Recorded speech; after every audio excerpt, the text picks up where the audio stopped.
चंद्रमा जो एक समय में बहुत ही रहस्यमय बना हुआ था, धीरे धीरे से इसकी रहस्यों की परतें खुलती जा रही हैं। अमेरिका हो, रूस हो, चाइना हो, जापान हो, चाहे भारत हो, हर कोई चंद्रमा के पीछे हाथ धोकर पड़ गया है और एक रेस सी छिड़ गई है कि कौन वहां पर पहले पहुंचेगा, कौन दक्षिणी ध्रुव पे पहुंचेगा, कौन वहां पर बस्तियां पहले बसाएगा। तो ये सब प्रोग्राम चल रहे हैं। इसी बीच एक न्यूज आती है कि चंद्रयान 4 क्या करने जा रहा है, उसके ऑब्जेक्टिव्स क्या है मून पर, इसके बारे में जानेंगे दोस्तों। लेकिन इससे पहले अगर आपने चैनल को सब्सक्राइब नहीं किया है तो प्लीज सब्सक्राइब कर लीजिए, इससे मुझे थोड़ा सा सपोर्ट मिलेगा। चंद्रयान 4 पर डायरेक्ट छलांग मारने से पहले चंद्रयान 1, 2, 3 के बारे में थोड़ा सा ब्रीफ में समझते हैं। चंद्रमा के लिए भारत का पहला मिशन 22 अक्टूबर 2008 को भेजा गया था। श्रीहरिकोटा से सफलतापूर्वक इसका लॉन्च हो गया था। इसका जो प्राथमिक उद्देश्य था वो था कि पृथ्वी के निकट और दूर दोनों तरफ का त्रिआयामी 3 डायमेंशनल एटलस तैयार करना था।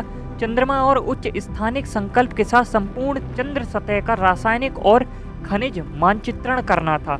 चंद्रयान 1 का सबसे जो महत्वपूर्ण परिणाम था वो था चंद्र सतह पर हाइड्रोक्सिल OH और पानी H2O के अणुओं की उपस्थिति की खोज करना। लेकिन यहाँ पर एक चीज है कि ये चंद्रमा पर लैंड नहीं करने वाला था।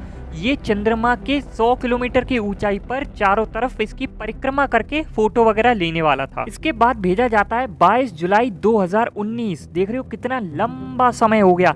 इस समय चंद्रयान 2 को भेजा जाता है। इसका उद्देश्य क्या था? तो इसका उद्देश्य था कि चंद्रमा की सतह में मौजूद तत्वों का अध्ययन कर यह पता लगाना कि उसके चट्टान और मिट्टी किन तत्वों से बनी हुई है। उसमें मैग्नीशियम, कैल्शियम और लोहे जैसे खनिज को खोजने का प्रयास करना था कि इसकी मिट्टी में शायद ये मिल जाए। वहां पर मौजूद खाइयों और चोटियों की संरचना का अध्ययन करना था। चंद्रमा की सतह का घनत्व और उसमें होने वाले परिवर्तन का अध्ययन करना था। ध्रुवों के पास की तापीय गुणों, चंद्रमा के आयनोस्फीयर में इलेक्ट्रॉनों की मात्रा का अध्ययन करना था। चंद्रमा की सतह पर जल हाइड्रोक्सिल जो पहले भी था चंद्रयान फर्स्ट में भी हमने ये खोजा था, तो उसके निशान इसमें भी हमने और खोजने की कोशिश करी। और साथ ही साथ इसके अलावा चंद्रमा की सतह की 3D तस्वीरें ली गई थी। इसके साथ वहाँ पर पानी कहाँ कहाँ पर मिलेगा, कितनी क्वांटिटी में मिलेगा, इस सब के बारे में जांच करना था। और जो चंद्रमा की बाहरी परत है उसकी भी जांच करना शामिल था। काफ़ी ज़्यादा उद्देश्य हो गए। लेकिन ये सभी उद्देश्य सफल कब होते? जब हम वहाँ पर सफलतापूर्वक लैंडिंग कर पाते।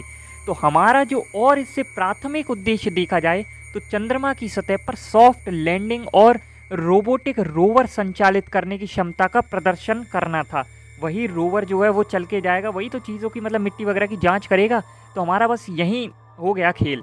हम वहाँ पर सॉफ्ट लैंडिंग नहीं कर पाए। लैंडिंग तो की थी सफलतापूर्वक, लेकिन वो हार्ड लैंडिंग हो गई थी, टांगें टूट गई बेचारे की। तो जब सॉफ्ट लैंडिंग हम अच्छे से नहीं कर पाए चंद्रयान 2 मिशन में, तो यही चीज़ फिर हमने कोशिश करी चंद्रयान 3 में। हमारा जो मेन ऑब्जेक्टिव चंद्रयान 3 का बन जाता है वो यही कि सॉफ्ट लैंडिंग अच्छी प्रकार से हो। उसके बाद वहाँ से हम रोवर उतारेंगे और वो रोवर वगैरह चलेगा, ये सब करना था। और जो भी मिशन हमने चंद्रयान 2 को दिए थे कि मिट्टी की जांच करो, पानी है कि नहीं है, वो सारी चीज़ें फिर चंद्रयान 3 में हमने की थी। अब आते हैं हम चंद्रयान 4 पर कि ये क्या करने वाला है। यहाँ पर अब आप टाइम भी देखोगे कि किस तेजी के साथ कम हो रहा है। पहला 2008 में, दूसरा 2019 में, तीसरा 2023 में और चौथा जल्द ही आपको देखने को मिलेगा। जल्दी से मतलब है 2025 तक हो सकता है। देखो फ्यूचर की बात है, कोई भी प्रॉब्लम्स आ जाती है, तो इसलिए मैं कंफर्म तो नहीं कहूँगा, लेकिन बताया 2025 तक जा रहा है। तो अभी तक हम पहले क्या सब खोजबीन कर ली, सब कुछ नमूने ढूंढ लिए, लेकिन हमने एक काम अभी भी नहीं किया था, वहां से लौट कर वापस नहीं आए थे।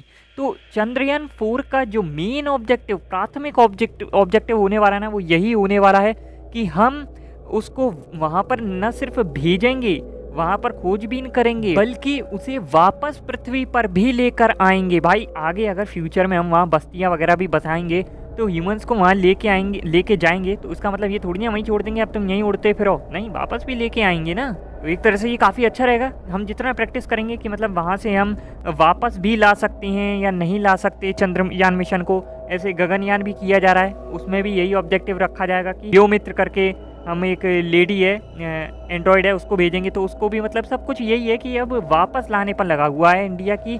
हम कोई भी सैटेलाइट या ह्यूमन को अगर अंतरिक्ष में भेजे तो उसे वापस किस प्रकार सुरक्षित रूप से लाया जाए। अब अगर हम वहाँ पर से वापस लाएंगे तो खाली हाथ तो आएंगे नहीं, तो वहाँ से जो भी मिट्टी है, चट्टान है, जो भी बर्फ़ की अगर कुछ चीज़ें मिलती हैं, पानी मिलता है, वो सब अणु धणु जो भी है सब कुछ लेके आएंगे वापस झोला भर के एकदम। मैं हमेशा कहता हूँ कि इंडिया काफ़ी पीछे रह गया है दूसरे देशों से, तो इसमें भी अगर हम ऐसा कर लेते हैं तो आई थिंक चौथा देश हम बन जाएंगे ऐसा करने वाला, क्योंकि पहले तो भाई यूएसए उसने अपोलो मिशन के साथ ऐसा किया था, लूना कार्यक्रम के साथ सोवियत संघ भी ये कर चुका है, और चांगई मिशन के साथ चीन भी ऐसा कर चुका है। चंद्रयान 4 मिशन में ही हम डॉकिंग और अनडॉकिंग का भी प्रदर्शन करेंगे। डॉकिंग मतलब एक तरह से जुड़ना वगैरह होता है, अनडॉकिंग यानी कि अलग करना है सैटेलाइट वगैरह, ये सब भी हम करेंगे। इसी के साथ एक मॉड्यूल से दूसरे मॉड्यूल में नमूनों के स्थानांतरण को प्रदर्शित करना हुआ, ये सब भी हम करेंगे। और इसीलिए कहा जा रहा है कि चंद्रयान 4 मिशन वैज्ञानिक और इंजीनियरिंग की दृष्टि से कहीं अधिक जटिल होगा। इसे न केवल चंद्रमा पर उतरना होगा बल्कि चंद्रमा की कक्षा में ट्रांसफर मॉड्यूल के साथ वापस लॉन्च और डॉक भी करना होगा। और इसरो ने कहा है कि ये 2 चरण का मिशन होगा। इसमें LVM-3 और PSLV सहित 2 लॉन्च वाहनों पर लॉन्च किया जाएगा। चंद्रयान 4 घटकों में 5 अंतरिक्ष यान मॉड्यूल शामिल होंगे, जिनकी भारतीय अंतरिक्ष एजेंसी द्वारा किए गए सबसे चुनौतीपूर्ण और जटिल मिशनों में से एक में अलग अलग भूमिकाएं होंगी। चंद्रयान 4 मिशनों के 5 घटकों को कंपोनेंट्स को एक साथ लॉन्च नहीं किया जाएगा। इसरो चीफ के मुताबिक भारत का सबसे भारी लॉन्च व्हीकल LVM-3 3 घटकों के साथ लॉन्च होगा, जिसमें प्रोपल्शन मॉड्यूल और डेसेंडर मॉड्यूल और एसेंडर मॉड्यूल शामिल होंगे। ट्रांसफर मॉड्यूल और री एंट्री मॉड्यूल को ध्रुवीय उपग्रह प्रक्षेपण यान PSLV पर लॉन्च किया जाएगा। और इसमें सबसे ज्यादा मजा जो आता है दोस्तों वो डॉकिंग देखने में आता है कि किस तरीके से 2 स्पेस यान मतलब जुड़ रहे हैं, जिसमें से एक यान से दूसरे यान में जाना संभव हो पाता है मनुष्यों का। तो आपने देखा होगा मूवीज में भी वो एकदम मतलब दोनों मिला के एकदम बहुत बारीकी से उसको जोड़ा जाता है, तो बहुत ही मुश्किल काम होता है। दोस्तों चंद्रयान 3 में 3 मॉड्यूल थे, चंद्रयान 4 में 5 मॉड्यूल हैं। ये भी बताऊंगा ये क्या क्या काम करेंगे। चंद्रयान 4 का मिशन जापान की JAXA के साथ इसरो संयुक्त मिशन करने वाला है।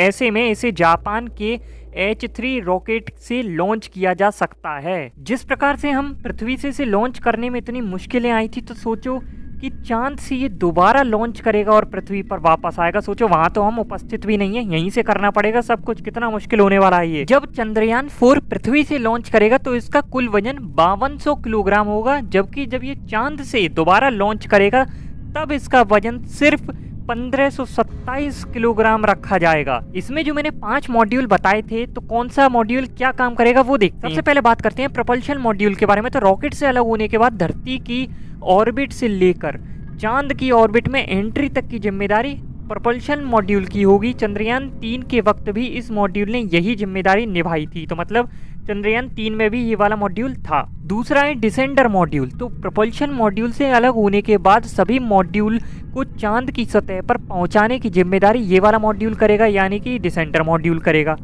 अगला है एसेंडर मॉड्यूल। तो नमूने इकट्ठे करने के बाद यह चंद्रमा की सतह से उड़ान भरेगा और ट्रांसफर मॉड्यूल के साथ धरती की ऑर्बिट तक पहुंचेगा। तो ट्रांसफर मॉड्यूल भी देख लेते हैं। तो वो क्या करेगा, चंद्रमा से इकट्ठे किए गए नमूने वापस धरती पर ले जाने की जिम्मेदारी ट्रांसफर मॉड्यूल की होगी। मतलब कि एसेंडर मॉड्यूल क्या कर रहा है कि वहां से उड़ान भरवा देगा, उसके बाद जो ट्रांसफर मॉड्यूल है उसकी जिम्मेदारी होगी अब तू पृथ्वी तक लेकर आ। तो अब अंतिम मॉड्यूल बचता है री एंट्री। नाम से ही पता चल रहा है। तो ये क्या करेगा, चांद से जो भी नमूने यहाँ पर लाए गए हैं उसको पृथ्वी पर सकुशल लैंड कराने की जिम्मेदारी री एंट्री मॉड्यूल की होगी। चंद्रयान में 3 में कौन कौन से थे, तो पहला था प्रोपल्शन मॉड्यूल, लैंडर मॉड्यूल और रोवर मॉड्यूल। यहाँ पर आप देखोगे कि मनुष्य का कोई रोल नहीं है, मतलब हम वहाँ पर मनुष्य अभी नहीं भेज रहे हैं, सिर्फ लैंडर रोवर ये सारी चीजें हमने भेजी हैं, वहां से नमूने लेकर पृथ्वी पर वापस आ रहे हैं। लेकिन गगनयान मिशन में दोस्तों हमने 4 लोगों की टीम तैयार की है, जिसमें से 3 लोग आई थिंक जाएंगे